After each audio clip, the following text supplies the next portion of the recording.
वैसे तो सेवा भारतीय जनता पार्टी के लिए कोई नया क्षेत्र नहीं है, क्योंकि भारतीय जनता पार्टी में तो प्रवेश होने पर ही जैसे बच्चा जन्म लेने पर दाई गुड़ती देती है, वैसे ही भारतीय जनता पार्टी में प्रवेश करने पर ये बढ़ा दिया जाता है कि राजनीति सेवा का माध्यम है।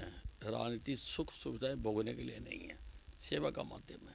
परंतु अब क्योंकि प्रधानमंत्री नरेंद्र मोदी जी का 17 सितंबर को जन्मदिन मनाया जा रहा है और 17 तारीख से लेकर 2 अक्टूबर तक, जो कि महात्मा गांधी जी का जन्मदिन है, तो उसमें सघन सेवा प्रकल्प चलाए जाएंगे। उसी के लिए ही आज की मीटिंग बुलाई गई है। इसमें बाकायदा दिशा निर्देश दिए जाएंगे और सेवा का क्षेत्र तो बहुत वास्ट है, बहुत जितना मर्जी सेवा के काम कर लो। इसमें ब्लड डोनेशन कैंप भी हो सकता है, उसमें पौधारोपण भी हो सकता है, उसमें शिक्षा का कोई प्रकल्प भी हो सकता है, किसी भी प्रकार का उसमें है। पर लेकिन उसमें इस पर लोगों की धारणा है कि जैसे बच्चों का जन्मदिन मनाने के लिए केक के ऊपर अगर पहला जन्मदिन है तो 1 मोमबत्ती जला दी जाती है, दूसरा जन्मदिन है तो 2 जला दी जाती है। तो हम मोमबत्तियाँ जलाने वाले लोग तो हैं नहीं हैं। इसलिए हमने ये रखा है कि 75वां जन्मदिन है, इसलिए जो काम करेंगे हम 75 की इकाई में करेंगे। कि अगर हम रक्तदान करेंगे तो 75 जो है डोनर होने चाहिए। अगर हम पेड़ लगाएंगे तो एक जगह पर 75 पेड़ हमें लगाने चाहिए। इस प्रकार से 75-75 के उसमें हम ये काम करेंगे। आज प्रधानमंत्री जी का पंजाब और हिमाचल में भी दौरा है और कई जगहों पर बाढ़ जैसी है, हरियाणा में भी।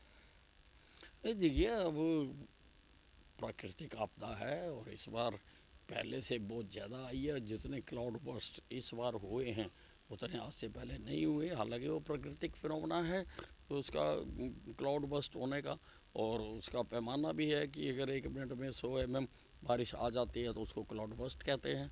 तो उससे भी वो सारा पानी जो पहाड़ों पर क्लाउड बर्स्ट हुए वो सारा मैदानी इलाकों में आया और भारतीय जनता पार्टी का एक एक कार्यकर्ता from MC to CM and CM to PM सब जो है मैदान में हैं और सब लोगों की सहायता के लिए घूम रहे हैं तो उसमें देख भी रहे हैं कि बाढ़ आने के कारण क्या क्या हैं और उनकी सहायता किस प्रकार से की जा सकती है। और 2 तरह के जो काम होते हैं वो हमारे निगाह में होते हैं। पहला तो होता है कि जो तुरंत करना है इमीडिएटली, जैसे प्यास लग रही है तो पीने का पानी मुहैया कराना, भूख लग रही है रोटी मुहैया कराना, अगर कहीं पानी जमा हो गया तो उसको तुरंत कैसे निकालना है, चाहे मोटर लगा कर निकालना है, नाला लगा कर निकालना है, पाइप निकाल के निकालना है। और दूसरा इसके साथ साथ हम ये भी अध्ययन करते हैं कि इसका जो है परमानेंट समाधान क्या है और वो भी हम फिर उसका अपने मन में रखते हैं और बाकी साल में हम उसकी योजना बना के उसका काम करते हैं।